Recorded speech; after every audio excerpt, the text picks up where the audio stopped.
हिमांशु, मैं आपसे पूछना चाहता हूं, आप लगातार बड़े बड़े उद्योगपतियों से बड़ी बड़ी बातें कर रहे हैं बीते कुछ दिनों से, जब से आप बजट की इस कवरेज में लगे हैं। लेकिन सवाल ऐसा है कि क्या गुड इकोनॉमिक्स जो है वो बैड पॉलिटिक्स होती है?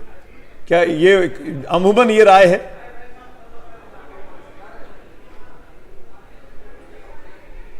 जी, अपना सवाल दोहराएं। क्या एक जुमला यहां कहा गया, एक वाक्य यहां कहा गया बातचीत में एक्सपर्ट के द्वारा कि good economics always a bad politics. चुनावी साल है तो गुड इकोनॉमिक्स होगा या गुड पॉलिटिक्स होगा? क्या एक्सपेक्टेशंस हैं?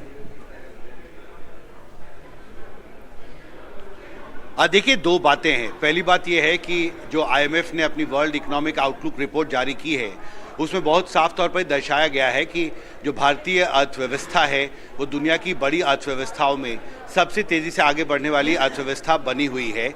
और जो इकोनॉमिक ग्रोथ रेट है वो भी 6.3% से बढ़ाकर 6.7% करने का एक प्रोजेक्शन आईएमएफ ने किया है।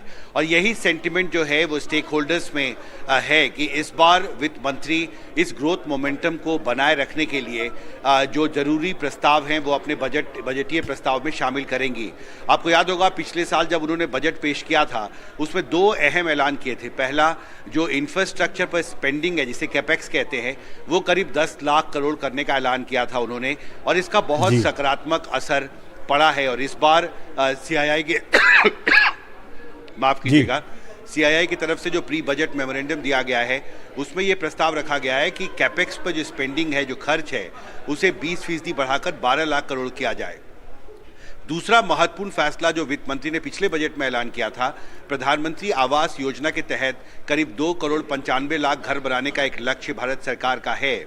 और उस लक्ष्य को 31 मार्च 2024 यानी लोकसभा चुनावों से ठीक पहले पूरा करने के लिए वित्त मंत्री ने 79,000 करोड़ के आवंटन का ऐलान किया था, और वो 66% ज़्यादा था 2022 के बजट से।